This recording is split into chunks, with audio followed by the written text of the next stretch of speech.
there you are. Come in, come in. Sit back, relax, put your feet up, put your hands down, and come along for a fantasy ride that you'll wish you'd never found.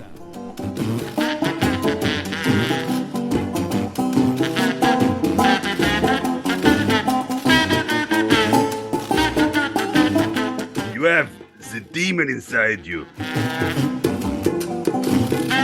And that's why he's the man for the job. Smart sound.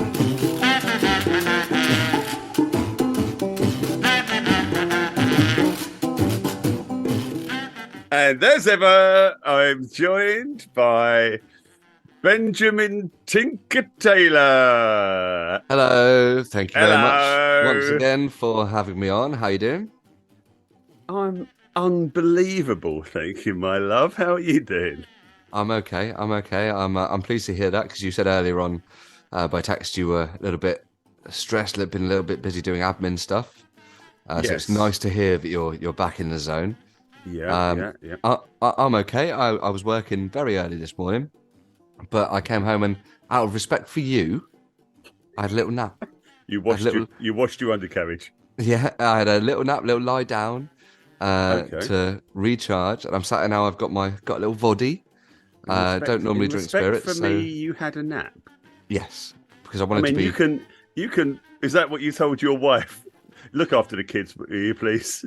With respect. Yeah. Austen would want me. He'd want me to have a snooze. and so I did. No, I'm here now, feeling quite good. Having like I said, I normally sip a beer when we do this, but I've got a little vodka and slimline tonic. I know. So who knows how that's going to end. But yeah, feeling pretty good. I was just laughing. We were talking a little bit beforehand, listeners, about the admin bits and pieces, and Austen was saying because he edits the podcast, which can be a surprise to all of you, I'm sure. And he said, editing, sausage finger Sheen. Yeah. He was talking about the magic of editing the podcast and said, with no irony, like this was actually something impressive. He said it's very much like the magic of poaching an egg, which I enjoyed. Gives you an idea of the thought and two things. First of all, the thought that he puts into the editing, which was clear, and secondly, it really helps me come out of my shell. And he was worried that he wouldn't be on it today, and here he is. Clearly, I've been doing an incredible amount of admin. But luckily, the Carlsberg that they have exported to England via cheap supermarkets is really helping me re-achieve nonsense status. Good. Yeah, lovely stuff. So I'm generally pretty good. Looking forward to it, to tackling the questions that have been sent in. Are you wearing a snood? No, I'm not. This is inbuilt to my wow. My job. I'm not going to lie. This is absolutely true. I thought I was buying a hoodie. It's not a hoodie. It's a jumper with a little snooty bit on it. It's a snooty. Yeah, which I can unroll. And I know this is not great for this, but look. Wow. Lovely stuff. That's incredible. Absolutely lovely stuff. So you bought that. Yeah. You bought that in the Healing Fields at Glastonbury, I assume. Oh, it it's looks made like out of hemp, doesn't it? I guess. Is it? It really does look like that. Yeah. No, it's a little bit tossy for my normal taste. If I'm honest. You can take the boy out of. It's normally the navy you say at this. I was going to go for some kind of family-friendly, by which I mean inbred farm scenario. You wanted this, Ben. Don't judge. You wanted this conversation. I just thought it'd be nice for us to do a little intro chat for the listeners. And how's that paying off? Immediate hate crimes wasn't exactly what I had in mind, but here we are. I suppose you're right. I did ask for this. Got to take my medicine. You'd have to excuse me. I've got a little bit of a coldy woldy, so I sound very sexy, of course, but I might be coughing and snotting. You look sexy. You look like Clark Kent's Careful. simple brother. Yeah. Well, I feel all right because I've got a lovely warm neck, you see, so absolutely fine. I see that. Yeah. This is amazing. Huh? Yeah. Yeah. You pleased with yourself? Yeah, no, this is fine. You honestly, you can use the majority of that. It's nice. Right, so time for us to have a little rummage through the mailbag now. Thank you very much to everyone who's sent some questions in. We really do appreciate it. Do please keep them coming. The email address is brainballscommunity@gmail.com. First one that I found today. This is for Austen, addressed to you, sir. And it's Specifically for me. It is, yeah, which is I always find troubling. Concerning. Yeah. This is going to drag up. Yeah. It's from Tony C, who's from Lancashire. And he says, Austen, please tell me about the time that your life was saved by a crumpet. Little knowing giggle there from him. Oh, the crumpet. Beautiful, life-saving crumpet. Yeah, lovely things, aren't they? Lovely. I love a little crumpy. Lovely. Scrumpy and Crumpy from the Scrumpy and Crumpy, Boy yeah. from Devon. Yes. Yep. Yeah, this takes me back. This is a lot of these do take you back, don't they? This is wasn't in the 80s by any chance, was it? Yeah, have I told you about this? Yeah, no, just a feeling in my bones. This was back in the 80s. I was in Mexico. Oh, very nice. Whereabouts in Mexico were you? Mexico City. Oh, was it? Oh, you've been as well. Yeah. Oh, okay. Yeah, lovely. Beautiful city. Beautiful city. Yes. No, I was in Mexico City in the 80s. Very an amazing country, amazing city. Mm-hmm. Yeah, beautiful. Very quite spicy down there. They're quite passionate people. I was down with my family. We travelled around. Yeah. I've got that impression. Your family did travel a lot, didn't they? Yeah. In this decade. World, in this decade, in this particular decade. Yeah. And I remember being on the beach with my family. Yeah. And we were in the sea, on the making sandcastles, and then in the sea with our yellow buckets making sandcastles, and then a Mexican lad. He was a Mexican lad, was he? He took a shine. He took a shine to me. Which sorry, I have to jump in. So you're on the beach. Yeah. In Mexico City. Yeah. Mm-hmm. That's interesting. I mean, it was a long walk. It took a while to get there. Okay. But, that's all I wanted to highlight. Yeah, okay. So it was a day trip then. Yeah. Yeah. Okay. Yeah. Right. Yeah. It was an early start and late finish. Yeah. Yep. Mm-hmm. And one of the boys there took a shine to me, or took a dislike to me, and basically as I was coming out the water, he basically just jumped on me, and wiped me out. But the grace and the majesty in how he did it wasn't just a tomfoolery. There was an elegance to it. He jumped at me, and his feet landed on my shoulders, right? And then he bent over past me, and then held onto the back of my shorts, and then rolled me over, and basically flipped me back into the sea, a good 20-30 foot away. Right. How old were you at the time?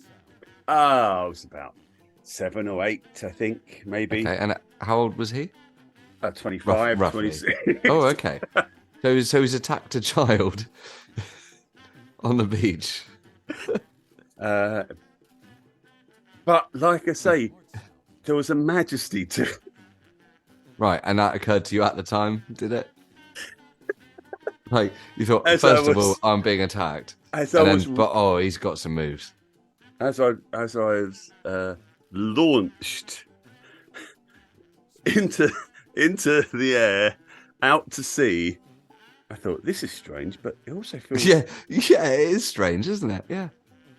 I was just heading for my towel. This is strange, and yet somehow quite satisfying. Splosh! Anyway. I'd imagine it was bigger splash than that, but yeah, go on. I wasn't as big then. Anyway, I made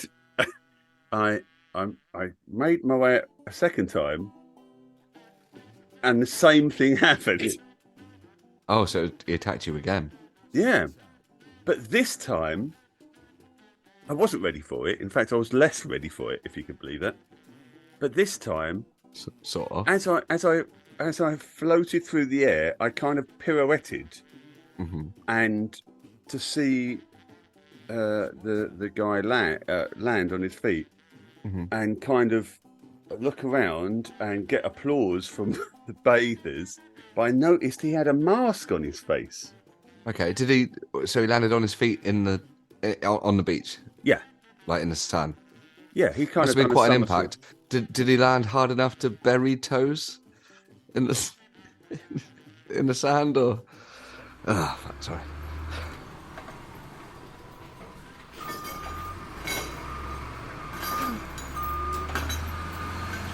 Carry on.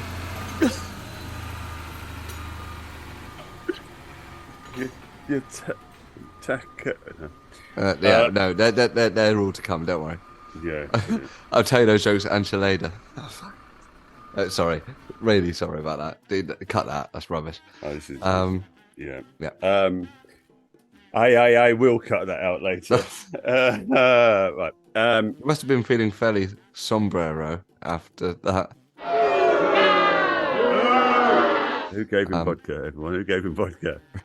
Anyway, so it didn't seem random. It didn't seem like an assault. He's done it twice, so I'd assume. But it seemed like art almost. Oh, It wasn't really violent. It was more exhibitionist, sort of. Yeah, I mean, it seemed unnecessary on to have a 7-year-old to throw a 7-year-old back into sea. I'm flung back out into there. the sea. And it does raise questions about the standard of supervision. The lifeguard situation. Yeah. On the beach. But there was a performance to it. There was a showmanship to it almost. Mum, I don't know what you felt like you were part of something bigger. Yeah, absolutely. It felt like I was. Well, when I was arrowing back into the sea, it seemed you thought something's happening there. I'm part of something here. I'm part of the. I feel like I've entered. I've got beneath the surface of the culture of Mexico. Finally, as you were being flung into the water by a man 3 times your age, you thought, finally, I'm one of them. As I was being catapulted back out to sea. Acceptance, at last. I've made it.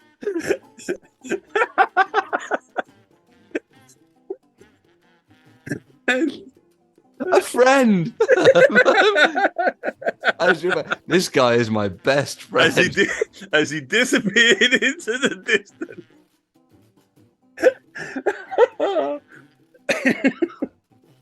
Anyway, I love that, man.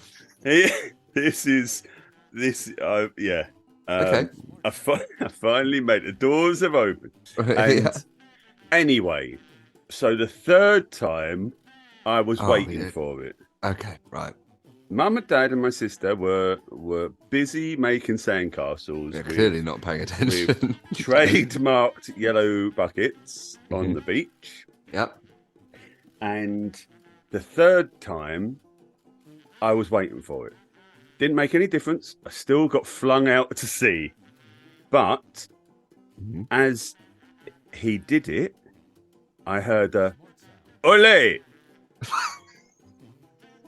and castanets going off in his hands. Now, Right. And Are we sure? Are we sure that's Mexican? it was. So I know they get a lot of Spanish tourists. They speak Mexico City beaches, don't they? Yeah. This was Costa del Mexico.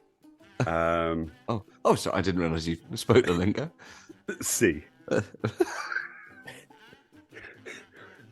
But as he did the ole and clack, clack, clack, clack, and spun on this thing, and the crowd around him applauded, I saw him look, and his masked face, I saw him give me a wink in one of his eyes. When you say it's a mask, are we talking, I hope this isn't a stereotype, like Mexican wrestler? Exactly that. Okay, right, cool, now I'm with you. Racist? Yes, it was that. Could have So been any wink. mask, and you've just gone straight for. Well, to be honest, we've already had the castanets and the ole, so I thought. So it's logical. I feel like I've now. tuned in with the way of it. Yeah. And so the fourth time, Oh no! I tried to get back to land, and I come out, and I got the seaweed off of me, and the starfish from my neck, and the jellyfish from my shorts, and there was no one there. No one on the beach. Oh, okay. Except for my family that had made an incredible castle, 15 turrets, moat, and shell facade. Garage. Oh, sorry. Yeah. Oh, that would be. And I said, guys, where did the Mexican wrestler man and all the people go? And I said, what? What are you talking about? I said, guys, no, it's just us. The guy who's just flung your 7-year-old into the sea 4 times. So I was a bit confused. Yeah. So we went home. I know. I can understand that. What was the question? Something about crumpets. I don't know. I mean, the most English of dishes, and so we're on a beach in Mexico. So I went home, and that night I was lying in bed thinking, if I made all of this up, that's a bit weird, isn't it? No, surely not. No way. This rings too true. Yeah. And then about midnight that night, I heard a bottle smash against the wall by my window. No. And I looked out. It was the masked man looking up in my window. Oh, the very same. And I was going, am I hallucinating? I'm not sure. He told me to come down. He waved me down next to his griffin.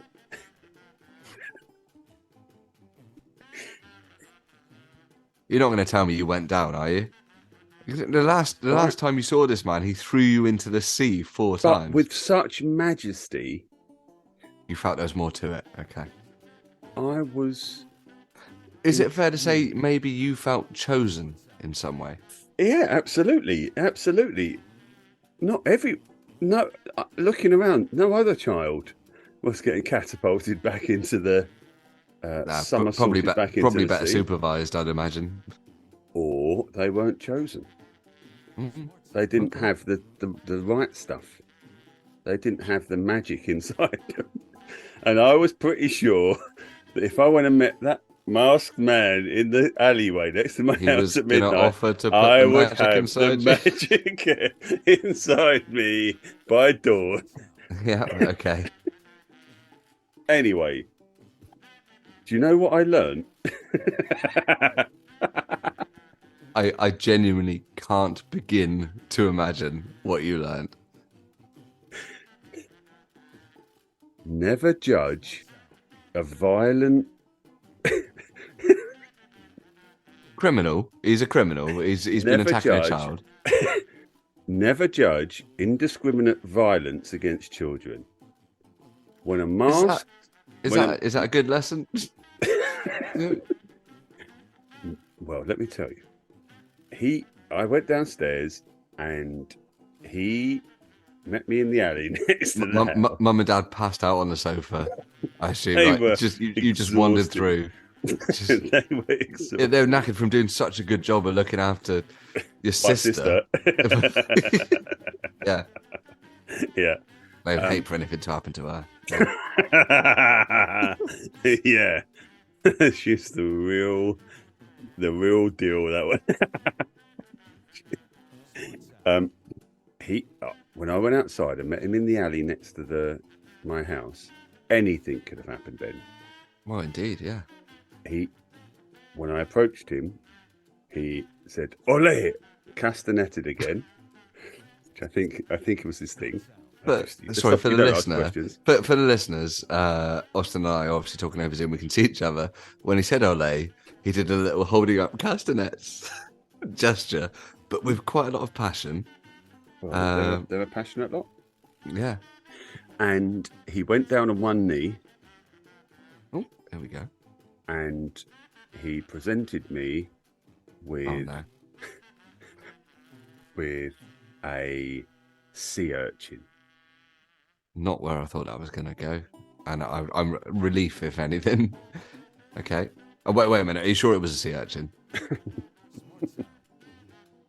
Wow. And I looked at him, and he held it in his hand, and looked at him, and he said to me, "Hey, brother." Was he a heavy smoker? I see you have it. I want to help you. So was he speaking through a voice box? I want to help you blossom. You have indescribable skills.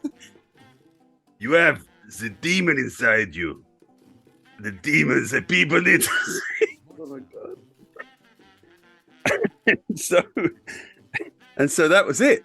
I strongly suspect it wasn't. Okay. He took me under his wing. That's what he called it. Right. It didn't look like a wing to me.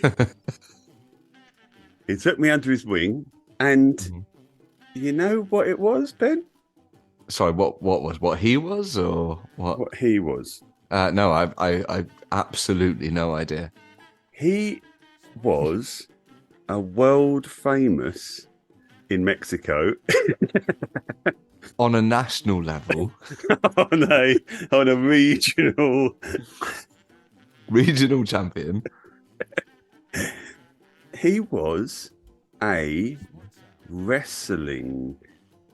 He used to be a famous wrestler, and then was now coaching wrestling in the lucha libre, which is I'm not familiar. The Mexican wrestling. Oh. And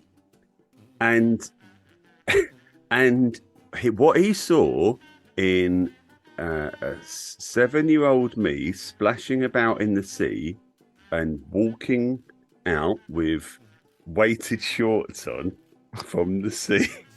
Your parents really didn't like you, did they? As I was undoing the sack from around my head. All the other little rats went scurrying away. As I unlaced my concrete boots. He saw something in me that he hadn't seen in 30 years, he said. And that's interesting, because I think I remember you saying he was 25. So in 13 years. 13 years. Oh, okay. Yes, I misheard you. Yeah. Yeah, that will do. I think that works. For this, don't stop asking questions. And he become my trainer, and I become a a wrestler in the Lucha Libre League in Mexico City. And age 7. Age 7 to, well, obviously I grew after that. Well, clearly. To 8 and 9, 10, so on and so forth. And super heavyweight by the time you were 11. Maybe we should stop him drinking vodka, listeners. And so we spent an amazing few years touring around Mexico, doing Lucha Libre wrestling events, and it was amazing. You know the masks I'm talking about, don't you? No, yeah, completely, yeah. I'm a layman, but my point of reference is Rey Mysterio Jr. from WWF or WWE. Right, okay. So yeah, that's the style I'm picturing. Yeah, exactly that. But yeah, and it was and the locals. It was absolutely you were heroes, like Pope, and then you, right? Not in the same ring. I was gonna, as a tag team. What a WrestleMania! So, what was your wrestling name? Because as I understand it, everyone has a pseudonym that they go by. Yeah. I was the gigantic giraffe. Is what they called me. Oh, okay. You're a tall 7-year-old then. Giraffe gigante. Okay. That's it. Right. Sounded good. And I wore a mask that was, it went about 5 foot above my head, just a long neck from my head up, and then my head was on top of it. So I was effectively, 12 foot tall? So at certainly at that age, that's more than doubling your height. Well, I'd grown since then, but yeah, yeah. I mean, it was. Giraffe Gigante. Is that what you said? Yeah, that's it. Yep. That name implies not only are you a giraffe, yep, but you're tall for a giraffe. Yes. So we're talking quite some altitude here. I think when they measured me, when I had my boots on, it was 27, 28 foot tall. Good Lord. Which, as you can imagine, it takes a real skill to then be able to wrestle. What I was going to say, just to walk with something like that on your head. When the crowd saw me duck through the rope when they saw you come over the horizon and arrive 2 to 3 hours later, when they saw my head poking over the edge of the stadium, when they saw me, when they saw a 28 foot gigantic giraffe man somersault his way into the ring to start a match. Can you imagine the frenzy? Well, I'm just thinking about, so if you were that tall to do a somersault, the clearance that you must have had to have, the height, the spring I must have had. Yeah. And you know how I did it? Oh, go on. Guillermo, the guy that somersaulted me back into the sea. Oh, that was his trademark move. Okay. So every time I entered the ring, I would start 6 rows back in the crowd. Guillermo would jump on top of me, grip onto my buttocks, and catapult me into the ring with an ole every time. As my Spanish cape fluttered in the wind. That's quite an entrance. Yes, isn't it? My famous move was the tree nibbler. So this is what I was going to ask. So if I can just interject for a second. So what was it he'd seen in you? Was it the way that you carried yourself, or the athleticism, the way that you landed? What was your shtick, if you like? Strength or acrobatic, or what was it? He said, when I come out of the water and he saw the waves splashing off of my child's torso when the Mexican City light hit me, Mm-hmm. he said he saw the Virgin Mother herself blessing me in Good the Lord. surf. Was he a And big drinker, this guy? Or?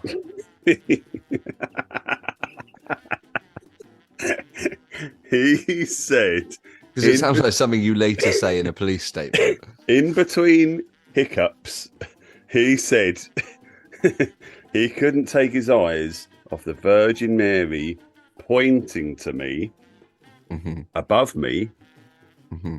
and making the motion. Actually past you to someone else. No, pointing to me and then doing a thumb motion back into the sea, but also doing a motion of basically the two hands next to her ears and then going straight up Oh, the giraffe. and nodding. Take it. Say, this is the one. This is Our giraffe. Gigante. giraffe. Gigante. Por favor. Por favor.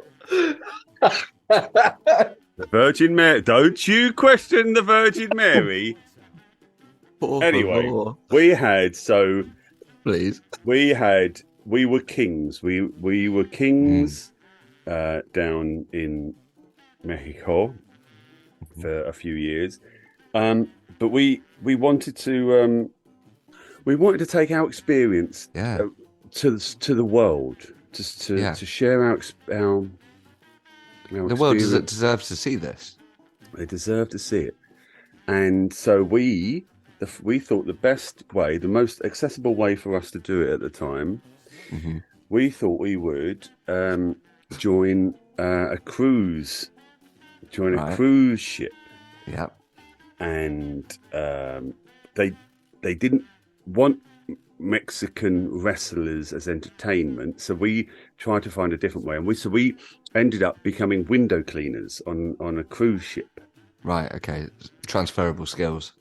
Exactly. And great big long neck. Yep. So as you can imagine, that makes perfect sense. As you can imagine, cruise ships, the salt water kind of makes the glass, the windows, lots of windows. So they need lots of people, lots of windows to be cleaned. So we found the best way to kind of throw each other, I see. So you really were using your, previous over the side, and the other one would hold onto the legs, and the other one would hang down to reach the tallest windows. Yeah, and from all over, flying all over the outside of the ship we were. This is all cash in hand, I assume, because this doesn't sound like it meets very many health and safety regulations. But I suppose you've got the skills. You're going to use them. Well, where was this ship destined for? It was a inaugural voyage. It was a company that was trying to corner the market with new, different experiences. Right. So the first iteration of this cruise line company, they wanted to go to visit only countries that begin with the letter X. Oh, such as? Well, that was the problem. Right. What they found after getting all the crew and the guests on, they had a look around for a couple of weeks, and they couldn't find any countries beginning with the letter X. No, it did that after having booked. Look, we've got Captain Xavier on board. We've booked an incredible xylophone soloist. Yeah. And listen, if anyone breaks a limb on board, we've got them covered, right? Shannon in the It's just where we're going, which is the problem. Yeah, we can photocopy anything. So that didn't work. They got sued, but they didn't fully give up on the idea. Okay. So the second iteration, they had to change the name slightly because for legal reasons. But the second iteration was they went to X countries. So countries that didn't exist anymore. Right. So what we thinking, like failed states? Yeah. So the cruise we were on went to Czechoslovakia, Yugoslavia, yeah, the Soviet Union. Oh, that's a little one. Yeah. Good. Yeah, it's a bit of a taxi ride from the coast. I'm not going to lie.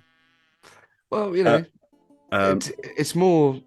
I think it's about a sixth of the surface of the Earth, like worth a day trip. Yeah, so people getting the money's worth, I suppose. Yeah, no, you're absolutely right. Yeah, fair enough. East Germany. Technically part of the Soviet Union, but yeah, crack on. Well, I mean, that's how they get you, the technicalities. Yeah, I suppose. And Atlantis, which was nice. And lovely. And the name of the cruise was called the Excruise Me. Excruise Me. And makes sense. Yeah, that's actually quite perfect marketing. Yeah. It was lovely. And we were having an amazing time doing the window cleaning. Guillermo, he got thrown off of the ship. Oh no. He was You're mental. Apparently he was down in the family pool, and a toddler was coming out of the water. I don't like where this is going. And you're not telling me it wasn't a Virgin Mary again? Apparently, the Virgin Mary pointed to a toddler. Oh, Guillermo. I don't want to think the worst. All I need to know is, did they ever find the child? They had to empty the ball pit. It took a couple of days, but they did find him. Oh, thank God. But I later found out that he had several convictions. He wasn't in Mexico City anymore. You can't do that kind of thing on an international cruise. So he was banished from international waters for a while, which is tricky to get banished from. But yep.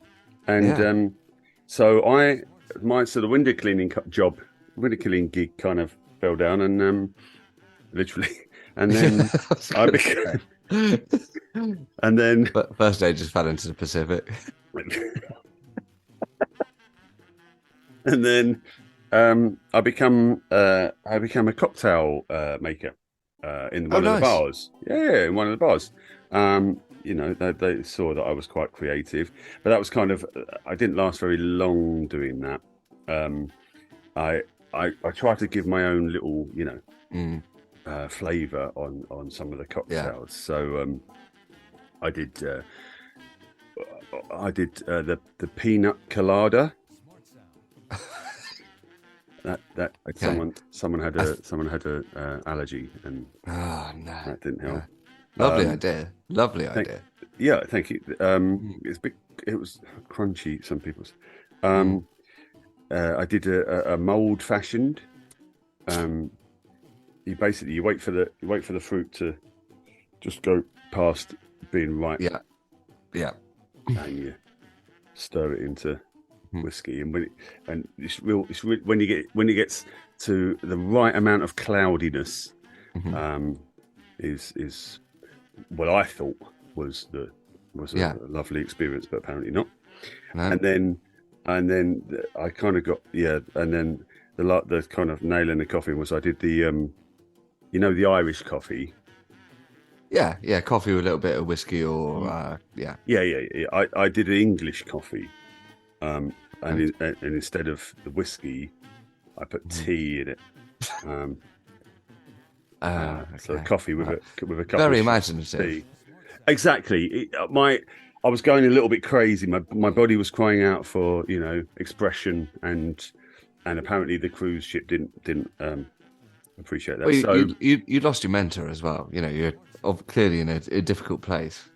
yeah. So I then joined the kitchen staff. They decided I was better out of public domain, and that was fun. We had fun in the kitchen, whipping up a storm, and my acrobatics, my Mexican wrestling, that come in handy.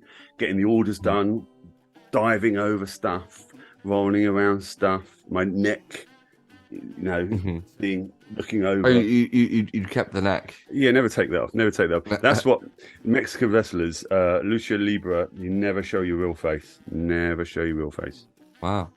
Yep. So we're at 27, 28 foot giraffe in the galley.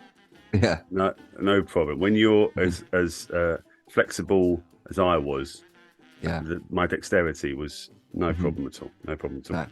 And we had a fancy dress party. I remember when we were on board, and everyone dressed up, kind of, from their own areas of the ship. You had the cleaning staff. They dressed up as sponges and sick buckets, and the bar staff, they dressed as cocktails and prostitutes, and we in the kitchen, we dressed up as food. Right. Okay. And being English, being brought up in Mexico and stuff, but being English, I will never forgot the feel of a English crumpet. Ah, okay. Being as a warm cuddle to your soul. Yeah. Oh, it is lovely. Nothing better, is there? A lovely buttered, warm crumpet, delicious. Exactly. So, I got the chef to make me a bodysuit. Well, a 27-foot bodysuit of crumpet. Right. Okay. 20. So let me get. So you're still wearing your giraffe head. Yep. But on top of that, you've got. Yeah. So is the crumpet going all the way from the top of the head down around? That'd be nonsense. No, it was just from the shoulders. Oh, okay, right. We didn't have enough batter. No, okay, right. Yeah. And so I was the. They gave me a instrument to play, so I was the crumpet with the trumpet. And we had an amazing fiesta of a time that night. It was an incredible time. Oh, what a shame! But Guillermo wasn't there to enjoy that. It was a shame. He was in prison. He had his own fiesta that night. His own stuff going. It was He was having his own crumpet experience. Yeah. He had someone was buttering his crumpet. Yeah. That night and then somebody said to me, "We're missing Guillermo." And I said, "I am too." And they said, Can we, I really want to try." And this was Pavel, actually, from the engine rooms. He said, "Awesome." What did he come dressed as? He come dressed as a piston. Oh, nice. Okay. Yeah, it makes sense. He smelt of urine. It smelled like someone had piston him. Okay. And he said, "Austen, please let me be your Guillermo tonight. Let me do the move. Let me do the signature move." I said, "That'd be great, thank you." And so he jumped on my shoulders, and he was meant to throw me into the bandstand where I could play some jump up with your trumpet and get everyone on their feet. Yeah, exactly. But he's quite a big guy from the engine room. Right, this wasn't Guillermo. No, this wasn't Guillermo. There was no finesse. Expert. There was no finesse. Okay, so he ended up catapulting me out over the bandstand, out past the end of the ship, landed in the Bering Strait. Very cold. Very cold. Luckily, I was the crumpets were still warm. Okay. So I wasn't too newly bad. toasted, freshly buttered. Exactly. But You must have smelled delicious. well, that's the problem. This is the problem. Sharks are really attracted to batter, warm Are batter. they now? Within 30 seconds, I was surrounded by a killer whale. Ah, No, a swarm, not a swarm, a pod. pod. Pod? A pod of killer. We'll say a pod. They look like No, a pod. it is a pod. It is a pod. Okay. Thank you. And thank you, Google. And that was it. I was done for. Nothing had been thrown out of the boat. No one, no person, no. Oh, they're just disappearing off into the distance. The cruise ship is still going. Into the distance. And that was it. The sharks started to attack me. Sorry, the Killer whales. Killer shark whales. Right, yeah. Yeah. The killer whales started to attack me.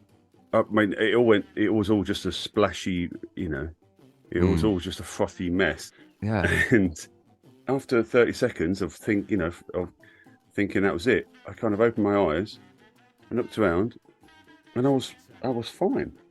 That's weird. And they kept on going for me, but they couldn't get through the crumpets. The 6-inch crumpet layer on top of me was the perfect protection against killer whale bites. Wow.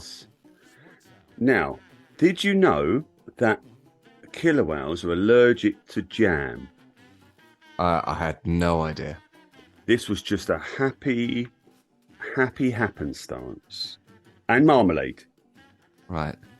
I happen to have a couple of pots left of jam and marmalade in my crumpet pockets, and I was floating there for just such an emergency. Well, I didn't know. They just because I got peckish.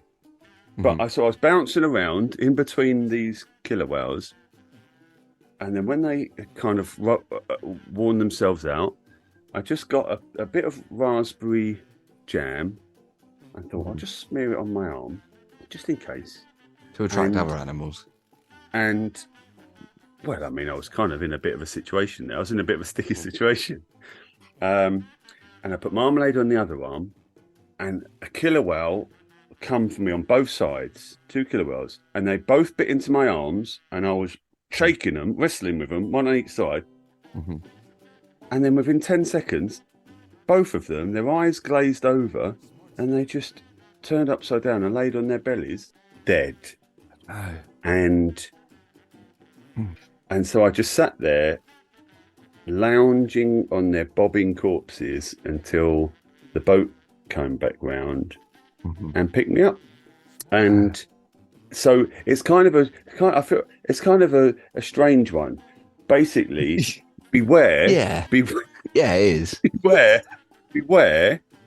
Killer whales are really attracted to crumpets and butter. So might be mindful of that next time you want to. No, I will. I'll definitely bear that in mind. But also, conversely, they are massively allergic to jams, jellies, and I assume one lick of Nutella, and they'll explode. I wouldn't want to put it to the test, but I would assume so. Well, that's it. I'm pretty sure that's why David Attenborough never. He's said it. I've seen it on the kind of the extra bits of the Blue Planet. He never takes Nutella with him when he goes to see any animals. You're right. I've never seen him. That must be the reason. It must be. He said that's the one thing that I will leave at home with the wife. Yeah, and he loves it as well. He's always saying it. You never see him with it. No. When you see him at a war tournament and he's got brown teeth, it's because he's got a pocket full of Nutella. Right. Can't get enough of it when he's on land. Good grief. So that was the time a crumpet saved my life. Wow. What an incredible story. I mean, it had everything. And it went nearly everywhere. Hello, lads. This is Claire from the Wirral. One of you boys tell me about the time you stole something from a monkey? Thanks, lads. Love the show. Oh, thank you, Claire. Ben, did you hear that? That was Claire from the Wirral. I did, yeah. Thank you very much, Claire. Lovely. So, Ben, appreciate your message. Can you tell Claire the time that you stole something from a monkey? Yes, I can. I was going to say with pleasure, but actually, there's a certain amount of regret tied in with this story. I don't know if any of our listeners or you, Austen, have you ever been to Newquay Zoo? Newquay Zoo. No, Newquay Zoo. That sounds like an 80s disco band. I'm pretty sure there was probably a club called Newquay Zoo at some point in the 80s. No, I am talking about the literal zoo in Newquay. Oh, okay. Wonderful place. Is it? Now, as you may remember, is it a world-class menagerie? It was, but not for the reasons you're about to hear. So, as you may remember, I grew up in Cornwall. Now, when you reach a certain age, 17, 18, can't remember exactly how old I was, you start looking for a job, don't you? You know, try and get a little bit of beer money. You go on the internet, you scour the internet for jobs, as far as I'm aware, Ben. Exactly. And so most of the jobs would deliver pallets to your house. Mm-hmm. This was very much post that. Or was it? I can't remember. Doesn't matter. So I started looking for jobs, and there were usual jobs, you know, being advertised: receptionist, campsite, waiter at a hotel. But one which really sort of pricked my interest was working at Newquay Zoo. Are you an animals fan at all? Not the band. My legal team said I can't describe myself as an animal lover anymore. Almost certainly for the best. Mm-hmm. Right. Well, for those of you who don't know, there's a lovely little zoo up at Newquay. Less animals now, I believe, than they used to have, but a super little place. And they were advertising for a job, so I inquired and went along for the interview. And I'm very pleased to say I was offered the job. It was very much entry level. So I had no experience of working with animals, certainly exotic animals, before. What job did you apply for? It was for general maintenance at Newquay Zoo. The military? There was a military guy there, was there?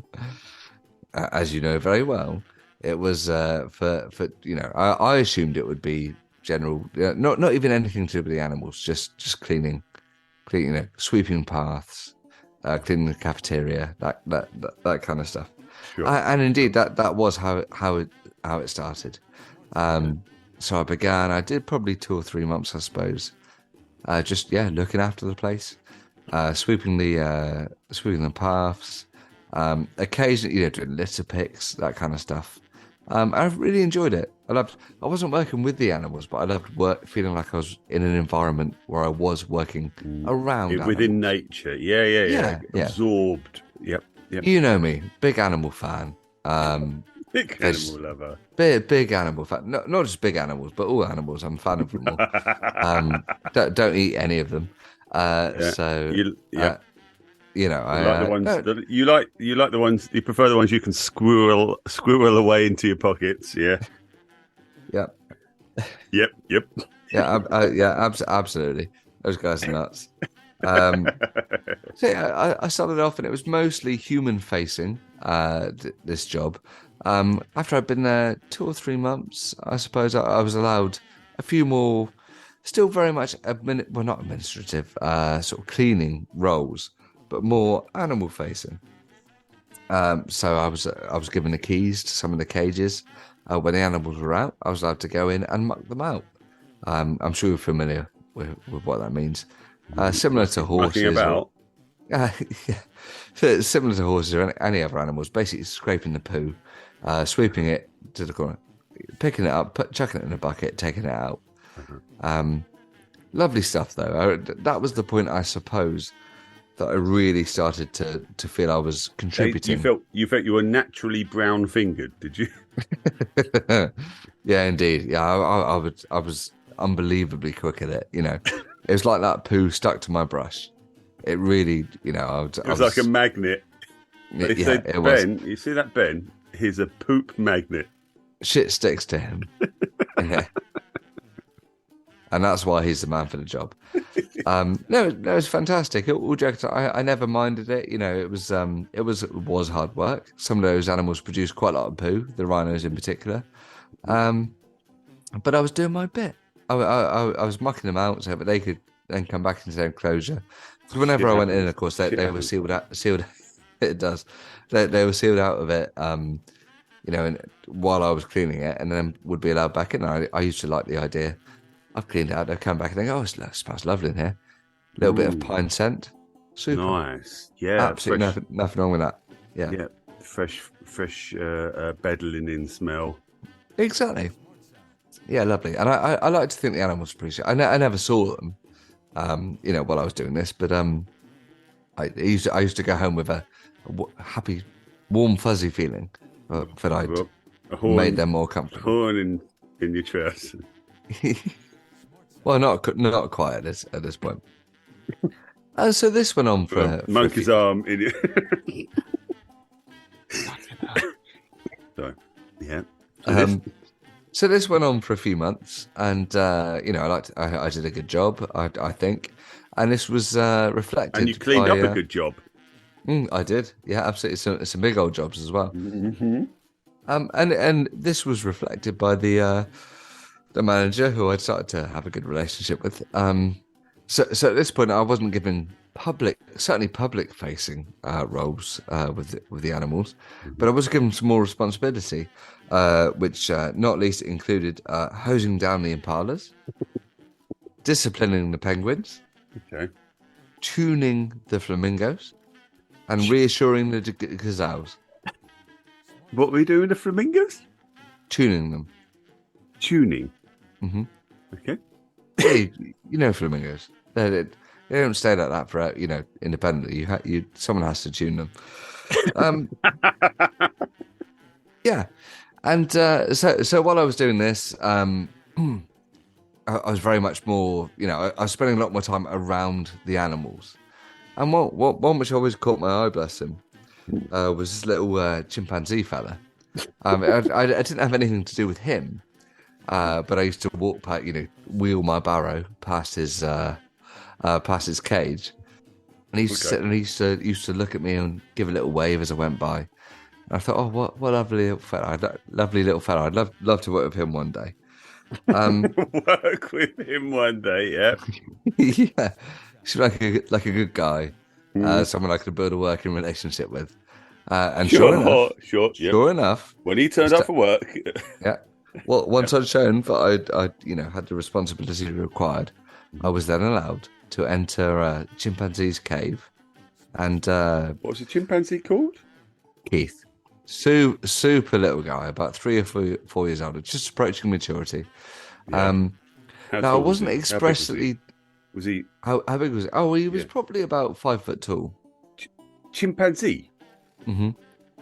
He was probably about 3 foot tall. Initially, as I say, I wasn't allowed in there, but once I'd shown I had the responsibility to deal with the other animals, I was actually allowed in. They knew you weren't going to monkey around. Exactly, yeah. They trusted me. So to begin with, it was very much a case of just entering his cage, his little enclosure, and mucking him out. You got in trouble for that, didn't you? It's very much a case of just entering his enclosure and mucking him out. And if I wasn't directly allowed to feed him, because that was, something that his actual trainers would have the relationship with him about. Professional, yeah. I'd go in and he'd look over at me. I'd look over at him and he'd give me a little wave. I'd wave back. Oh, yeah, high five? Fist bump? Not at this point. No, not quite I see. yet. I see. You weren't there yet. No. I was very much the new kid on the block as far as he was sizing you up. Yeah. And he wanted to be friends. I could see he wanted to be friends. But he was cautious. He'd been burnt before, probably. Well, possibly, but also I was, this was still a relatively new job for me. I don't want to overstep my mark, right? Mm-hmm. And those of you who've worked with animals before will know. But those of you listening who's worked in a zoo before, worked in a regional zoo. it's very much baby steps. Although you must never let a baby step into an enclosure with a chimpanzee, because that's absolute disaster. We learned from that incident. 1988 was a long time ago. We're not going to let it happen again. But it's still on our checklist. Yeah. So dear old Keithy and me, we used to sort of wave to each other until the exchange looks until the manager one day said, "Ben, I think you're ready. I think Keith likes you." I said, "Well, thank you very much. I like Keith too." He said, "I think you're ready to start having a bit of a closer relationship with him," which I know where your mind's gone, but it's very much about sort of developing a rapport with them, feeding them, becoming a trusted person. How quickly did you get your banana out? Well, peeled or unpeeled, which is a very different. So I started off, and I just go into his cage. I do my normal cleaning because you don't want to disrupt the routine too much. What were you dressed in? Was it overalls or French made? No, it was green overalls with a little monkey face on my chest, which was the logo of Nuki Zoo at the time. Zoo, okay. Did the back of the lower back of your overalls? Do they have red black back pockets? I see where this is going. This was a serious job, right? So can we keep it on track, please? Because this little guy meant a lot to me. No monkey. Okay. Yeah. So to begin with, I'd go in, I'd clean out his enclosure as I always done, and I'd drop a little banana in his food bowl, and I'd see him. He'd sort of look over, he'd give me his little wave, and then go, "Oh, Ben's brought me a banana. That's lovely." He'd come over and he'd have the banana. That's appealing. Yep. And and he'd head back. And obviously, you know these things. You know this better than I do. But it takes a few months to start building up a bit of trust. So next time I come in, I drop 2 bananas. Spend a little bit longer near Keith. He'd maybe sidle over a few steps to me and before grabbing a banana, and I wouldn't leave before he'd had it, and then go.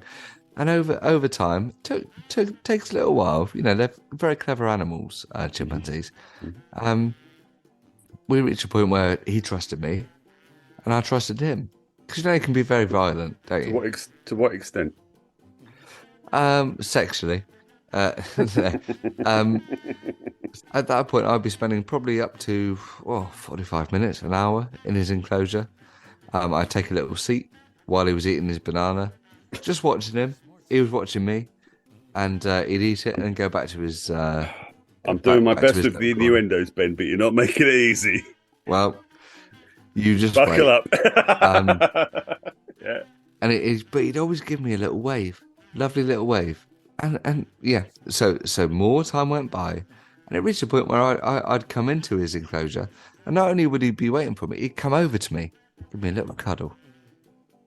Wow! Give me a lovely little cuddle, dear old Keith, a beautiful little Keith guy. the chimpanzee cuddling humans.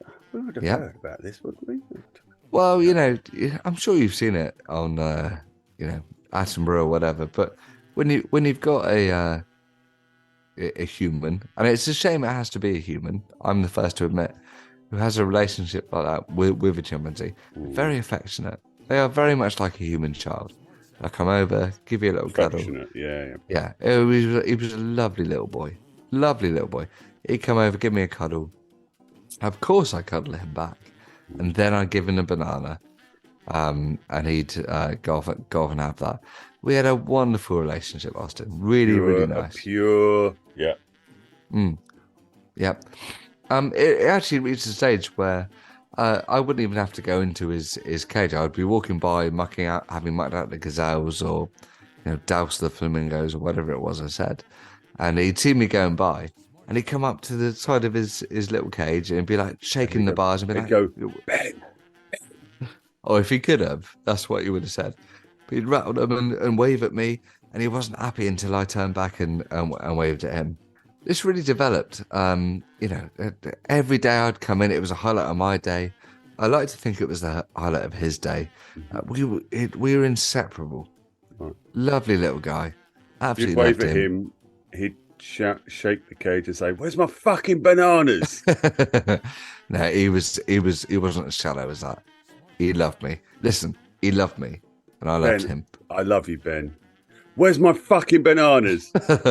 He was a good old boy. Was Keith. We got on very, very well. And as time went by, our relationship only blossomed. It was lovely. Lovely to see it. Lovely for me, and lovely for him. I like to think we were the best of friends, almost completely inseparable. He would to the stage where you didn't know where one body finished and the other one started. No, I see where you're going with this, and this relationship was completely professional. Yep. He was a lovely little boy. My old mate Keith. He really was super. Anyway, and it sounds like you've got a bit of a chimp on your shoulder about this. Are you gonna really sit here and make jokes like that? But anyway, so my dear old mate Keith, super guy. I loved him. He loved me. We were inseparable. It sounds beautiful. It sounds like a beautiful relationship. Yeah. By the time I'd been there a couple of years, I couldn't come into the zoo without hearing him calling for me. Articulate. And I wasn't interested in anything else but going to see him. Right. But here's where nature, unfortunately, intervenes. Goddamn nature. He'd just reached breeding age. Okay. And I don't know if you know, but it's very unhealthy for a chimpanzee to be kept in captivity without a partner. So this is where I knew we'd have to introduce a third wheel to our relationship. Oh, dear. Enter a wonderful little girl. Same age as him, so it's not weird. So it's all okay. Yeah. Babushka. She's Russian. Lovely little Russian chimpanzee. Okay. Okay. Now, when you introduce a female chimpanzee to a male chimpanzee, you have to give them a little bit of time. So I was told I needed to take a step back to allow them to get to know each other. Sure. And no pressure. You don't want the adult supervision.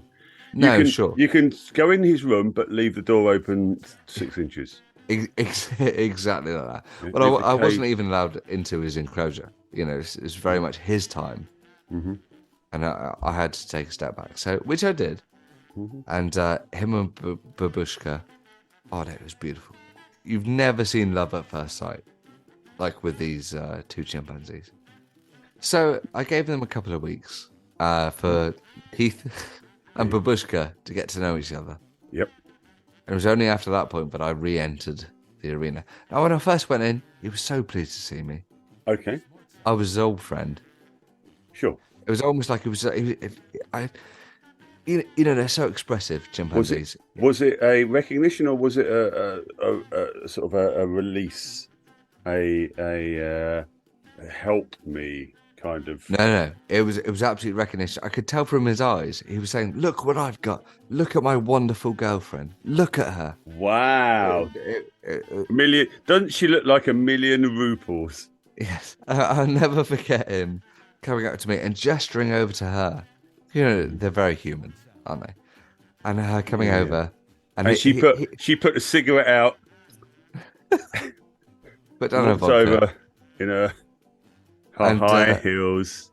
Yeah, and I remember being stood there, and clearly he was very confident with me. She was less so, but he gestured her over. She came over, and it was the most human thing. Rather than hug me or do whatever chimpanzees normally do, she just reached out a little hand, gave it to me, and I held her hand, which I thought was wonderful. But as I let go of her hand, I looked into her eyes. It was just a little look. Just a little look of, hello. You're nice. I thought, oh, A look of what? Hello. you're nice. Oh Mm, no! yeah. Which I was You say from the laughed off, off. I guess you very laughed off. very uncomfortable with. But I thought it's nothing. So I left them to it, and it was absolutely fine. Oh yeah. Yeah. Next time I came into her cage, very much the same. Daryl Keith. So these were partners. These were. Oh, this is a mating pair by this stage. Okay. Or in theory. Ben, come over. Come. He gestures to me. I come over. There was something more to the way that Babushka walked over. So she sort of prepared for it a little bit. What? She had a bit of. Her cheeks were a bit rosier. This is what I find difficult to say, but there was a little bit of a swagger, a little bit of a hip swing. Her eyelashes were a bit darker and thicker. You know. Okay. Yeah. There was a flirt in this. Now, awkward for me on two counts. First of all, it's a chimpanzee, and secondly, this is my very good friend Keith's fiance. Oh, yep. Yeah. So I did my very best to sort of avert my eyes. A tale as old as time. I tried to put my attention onto him, and I wasn't interested in her, but I could see it out the corner of my eye. It was there, Her tail seductively flicking off of the bars. Again, I left the enclosure. The next day, I came in. Keith, nowhere to be seen. I think he was asleep, but there was Babushka. Picture this: one arm, listener, one arm leaning up against the side of the cage, legs crossed, hand on hip, hips out. Now, I've never claimed to be a incredible reader of body language of any species, yeah, especially humans. That's not true. I'm sure I've heard you down the pub. There was something going on here, right? It wasn't natural. No, it wasn't. Things were on display. The curves were on display, right? Oh, I see. And, was she? Did she make an effort? With makeup or clothes? She didn't. But it was eye contact. Oh, you could tell there was a message in this. It was magnetic. Now, dear O'Keefe was still asleep, so I came in. I rattled the old tin with his food. He woke up and he was like, "Oh, hi Ben, yeah, great to see you." Came over and learned to speak. I don't. No, it was his body language. Come on. Again. Okay. Yeah. Right. Yeah. And this happened, I would say, a few times. He was always asleep, and then I remember there was one occasion when I came in. She was washing a car. So, hot pants. Her fur against. She's drinking a milkshake, and she was at the start of a drag race with dropping a handkerchief. This is escalating a lot from me just walking into a chimpanzee. Sexy animals, baby. Yeah. Okay. Yep. No, but I remember the turning point, the watershed, if you like, because when I walked in and Babushka did it. I think she'd been doing for a while now, which made me very deeply uncomfortable. But Keith had always been asleep. But when I walked in, ignored her, started filling up the food bowls and mucking out. I looked up, and Keith, he was just stood at the far end of the enclosure, just leaning back against the cage, arms crossed, just looking at me. Oh. Very, very different to the Keith I'd known, and the way he'd met me before. Was he bouncing a baseball against the wall, against the cage? No, he was wearing a leather jacket though. So Was he? yeah. Okay. So that was a bit different. So you recognise a shift Yeah. in the... Okay. So I spoke. I thought, oh God, Keith's not happy. Mhm. So I spoke to my manager. He said, "Hey, listen, why don't you try not going in for it? We'll replace you. We'll get someone else to do it. Shame for Keith, but ultimately for the best. You just did it." So I said, "Yes, please. Let me do the other animals," Mhm. which I thought would be fine. Your phrasing sounds a little bit wrong, but okay. Yep. And until the next day, I was walking past the chimp enclosure, minding my own business, just mucking out the gazelles. Mm-hmm. I looked up. God, there's Babushka again, leaning up against the cage, giving me the look, isn't she? Through. Now, I know that they're close relatives of ours. Of course, everyone does. Mm-hmm. But you wouldn't believe the message that can be sent just with eye contact. Did she wolf whistle? She did everything but, right? Leaning up against it, looked at me. I looked at her, looked away, looked back. She was still looking. Did she licking her lips? The look lingered, Austen. Oh. It lingered. Was she curling one of her little finger in her fur? Yeah. She may as well have been. Yeah. It was very, very apparent to me what she wanted, which I must reiterate, I was not comfortable with, for two reasons. First of all, it's chimpanzee. But you'd given Keith some banana action. Very true, but Keith was my friend. Right. It was in entirely different context. I would not have offered my banana to any chimpanzee or a mammalian being who wasn't my friend first. I see. Just a little rule. Noble. That's a humble. Yep. Just a little rule I have. So I spoke to my manager. I said, "Look, it's probably best if I stay away." He said, "Yeah, absolutely. Keep doing what you're doing," which was okay to begin with, until the noises at night started. Have you ever heard a chimpanzee pining?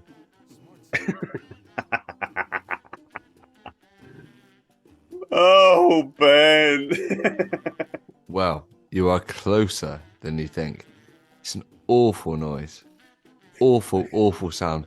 They pine, they moan. They, you'd really think the world was ending. The bastard. Yeah. He's left me. Yeah.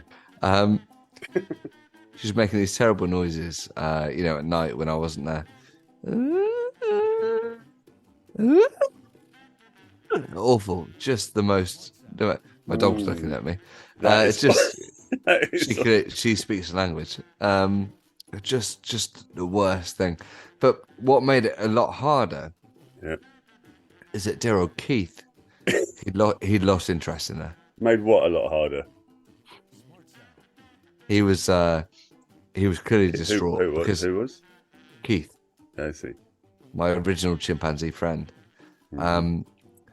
He did not deal well with her attentions being turned elsewhere.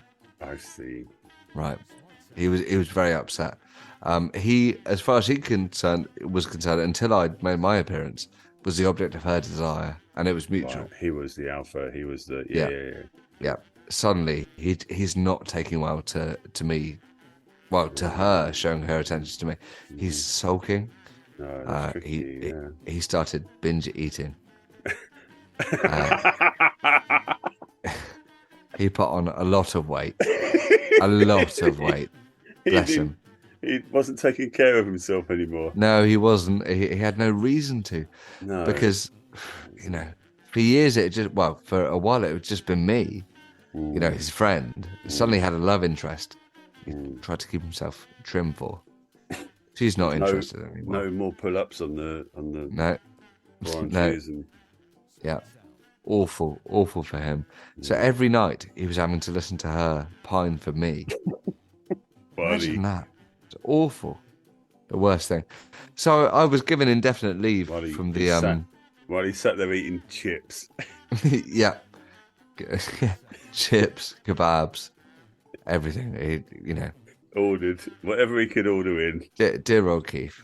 Yeah. whatever he could steal off of the tourists, off Yeah. the visitors. Yeah. He'd have it in a heartbeat. Mm-hmm. Whereas Babushka trying to look good, hardly eating. I see. Yeah. I see. And doing Which is awful. And it's a real reflection of the terrible misogynist society we have these days. The society that we have. Yeah. She's trying to look skinny because she thought it's what I would like. Terrible. I was advised. Magazines that. Yeah, she must have done. So I was advised by the manager to stay away for a little while. Like, don't even come in. I'd love to say it helped, but it didn't. She got more upset, and the more she was upset, the more Keith was upset. She was pining because she now wasn't seeing me at all any day whatsoever. And it was at that stage that, it's awful to say, Keith started to get really aggressive. It started with him throwing bananas at her. At her? Mm-hmm. Yeah. Okay. Yeah, bad. The object of his affection, really bad. But it soon escalated. It wasn't just bananas. It was his own poo. It was, shit's going to escalate, isn't it? He got quite nasty. Yeah. It was at that point that the management decided they needed. Shit got real. Yeah. Shit, yeah, real sticky, actually. Oh. In your face, yeah. Management decided that they needed to get her out of there. Now, this was going to break Keith's heart. Poor guy. Now, whoever was going to do it was going to upset him, but I heard this was happening, and I phoned my manager and I said, look, it should be me. I have to do it. It's the most humane way of doing it. Yeah, because at least that way he will understand. Yep. So I was brought back. Perfect sense. Yep. Into the zoo with one terrible job. That was to take Babushka away from my old friend Keith. Now I must reiterate, I never wanted this. We all wanted the best for Keith. You were hit with one terrible job in the face. Yeah. It was awful. It's the worst thing I've ever done. But I was told, Ben, you need to go in. You need to get Babushka out. You need to get your Babushka out, yeah. And then, you need to square this with Keith. So the zoo wanted to keep him, didn't want to keep the fertile female, wanted to keep the original moody. Well, it was such a fixture, you see. He'd been there a long time, so. I see. And also, it was her coming in, but it disrupted. Plus, she needed to go back to a zoo in Russia. So. Yeah. That's what it was. Sure. Makes sense. So I said, no, it has to be me. It has to be me. He said, Ben, Keith, he's mature now. He's a big monkey. Got big. Really big. A chunky monkey. Yeah. They said that we have to send you in with some kind of defense because he could pull your arms off if he wanted to. I didn't want to, but they insisted for insurance reasons. I said, okay, well, it's for his benefit. It's for Babushka's benefit, I suppose. So, okay. Right. So I was given a rifle, put at the entrance of the cage. Right. They opened it and in I went. Sure. Now, I'm not proud of how this went down because this is not how I would have chosen it. But the moment I opened the cage, predictably, Babushka came. She jumped into my arms. I looked up. Keith was at the other end of the enclosure. He was just looking at me, shaking his head.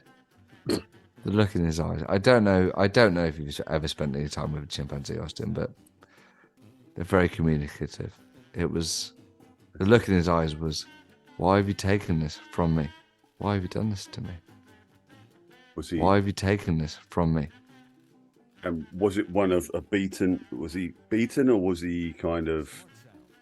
He was very proud. I don't Yeah. think we were finished at that point. I see. He was But shaking. he knew. Was he He cracking knew his he'd knuckles? He knew he'd lost Babushka. I see. Right. Now, bear in mind, at this point, I have the rifle slung over my back because I didn't want to show a threat. So I turn around and I hand Babushka out of the cage. She's screaming for me, but she was soon sedated and off she went. Yeah. So I'm now in the cage with a loaded rifle on my back. It's just me and Keith. So I may get a bit emotional now. But that chimpanzee, he came up to me slowly. I never raised that rifle. Never. I wanted him to know I was still his friend. Right? He came up to me. Stayed a couple of feet away. He looked up at me. He looked into my eyes. And the pain, Austen, was awful. But I stood tall. I thought, he deserves this. He deserves for me to be a man about this. I haven't done it deliberately, but in his language, he knows. He feels I've done him a terrible, terrible wrong. I've stolen his partner. Yeah. So I stood there. He came closer and closer. And he could have pulled my arms off. They're very strong chimpanzees. But he stood up. He looked me in the eye. He slapped me in the face. And I started crying. And when he turned away in disgust, I shot him in the back. And that's the story of the time I stole something from a monkey. Smart Sound.